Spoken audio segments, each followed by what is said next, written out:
샬롬. 12월 6일 이슬기도 오신 여러분 환영합니다.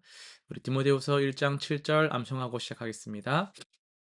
하나님이 우리에게 주신 것은 두려워하는 마음이 아니요 오직 능력과 사랑과 절제하는 마음이니. 한 번 더 하겠습니다. 하나님이 우리에게 주신 것은 두려워하는 마음이 아니요 오직 능력과 사랑과 절제하는 마음이니. 아멘. 예, 오늘 우리는 역대하 6장 12절에서 42절, 그리고 요한 1서 5장, 하박국 1장, 누가복음 20장의 내용을 이름이라는 관점에서 함께 살펴보겠습니다. 요한 1서로 가겠습니다. 요한은 예수의 이름을 믿는 것과 영생을 얻는 것을 직접 연결합니다. 이 이름은 구원의 통로이자 확신의 근거예요. 하나님의 아들의 이름을 믿는 자는 영생이 있음을 알 수 있습니다. 이는 어떤 감정이나 경험이 아니라, 그러니까 우리의 것이 아니라 하나님의 확실한 약속에 기초하고 있어요. 또한 이 이름으로 구하는 기도는, 예수님의 이름으로 기도합니다라는 것은 하나님의 뜻 안에서 응답받습니다. 예수님의 이름은 단순한 이 주문을 외우는 그런 것이 아니라 우리와 하나님 사이의 관계를 회복시키는 유일한 중보자를 의미하는 거거든요. 이 이름 안에서 우리는 하나님의 자녀가 되고 세상을 이기는 믿음을 얻습니다. 하박국으로 가보겠습니다. 하박국은 불의가 만연한 상황에서 하나님께 질문합니다. 어찌하여 주의 이름으로 불리는 이들 가운데 악이 행해지는가? 그러나 하나님은 당신의 이름의 영광을 위해 반드시 심판하신다라고 답하십니다. 갈대아를 통한 심판이라는 놀라운 방법은 하박국을 더욱 당황하게 하지만, 이는 하나님의 주권적 섭리를 보여줍니다. 하나님의 이름은 거룩하시기에 죄를 묵과하질 않으십니다. 동시에 그 이름은 신실하시기에 당신의 백성을 결코 버리지 않으시죠. 오늘 우리도 불의한 세상에서 하나님의 정의를 의심할 때가 있지만, 그분의 이름은 반드시 영광을 받으실 것입니다. 누가복음 20장입니다. 예수께서 말씀하신 포도원 비유에서 악한 농부들은 상속자를 죽이면 포도원을 차지할 수 있다라고 생각을 했습니다.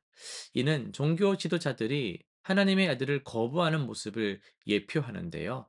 그러나 그들이 버린 돌이 모퉁이의 머릿돌이 되었습니다. 예수님의 이름은 거부당했지만 바로 그 이름이 구원의 유일한 기초가 된 것이죠. 이 이름에 걸려 넘어지는 자는 깨지고, 그 이름이 그 위에 떨어지면 가루가 됩니다. 예수님의 그 이름은 선택의 기로인 거예요. 이 이름을 영접하는 자는 생명을 얻고 거부하는 자는 심판을 받습니다. 우리는 어떤 선택을 하고 있습니까? 오늘은 역대하 본문을 통해서 이름이 거하는 곳이라는 제목으로 말씀을 전합니다. 솔로몬은 7년에 걸쳐서 지은 웅장한 성전 앞에서 놀라운 고백을 합니다.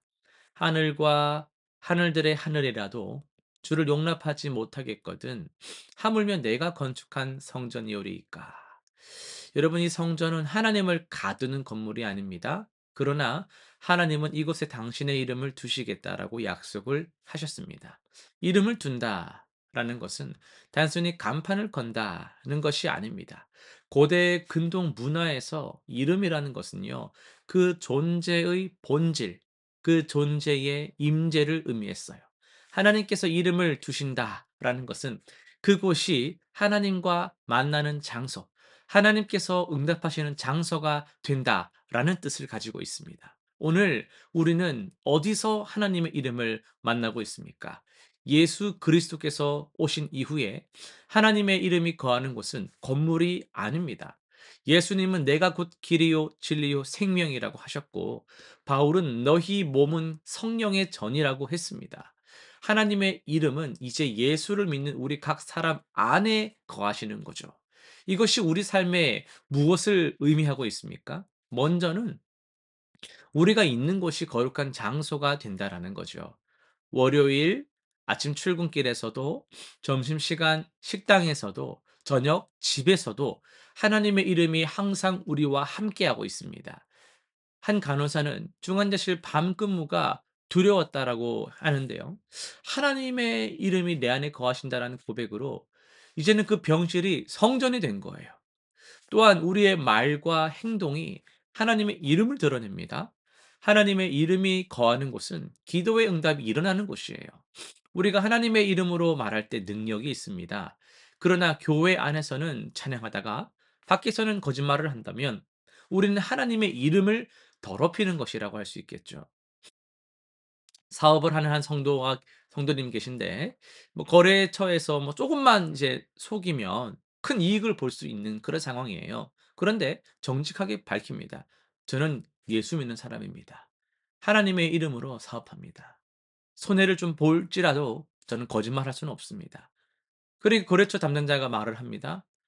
"야, 당신 같은 사람이라면 믿을 수 있기 때문에 당신 같은 사람과 오래 일하면 그게 나한테도 이득이라고." 하나님의 이름이 그곳에서 영광을 받은 것이죠. 그러나 우리는 종종 실패하기도 합니다. 하나님의 이름을 모시고 살면서도 욕심을 부리고 분노하죠. 그럴 때마다 좌절하기도 합니다. 그러나 솔로몬의 기도를 한번 보세요. 그는 백성이 범죄할 것을 알고 회개하고 이 성전을 향해 기도할 때 용서해 달라고 간구합니다. 하나님의 이름이 거하는 곳의 핵심은 완벽함이 아니라 회개와 회복입니다. 우리가 넘어질 때마다 다시 일어날 수 있는 이유는 그분의 이름이 우리 안에 거하시기 때문이에요. 하나님은 실패하여도 그럼에도 불구하고 우리를 떠나지를 않으십니다. 오히려 연약함을 이해하시고 더욱 가까이 다가오시죠. 하나님께서 당신의 이름을 두신다라는 것은 조건이 아닙니다. 우리와 영원히 함께 하시겠다라는 언약입니다. 그렇다면 어떻게 하나님의 이름이 거하는 성전다운 삶을 살 수 있을까요? 솔로몬은 성전을 향해서 기도하라고 했습니다. 우리는 예수 그리스도를 바라보며 기도해야만 합니다. 그분이 우리와 하나님 사이에 참 성전이시기 때문이죠. 우리가 예수님과 연결되어 있을 때, 그분의 통치 아래 머물 때 하나님의 이름이 우리 안에서 빛을 발하기 시작합니다.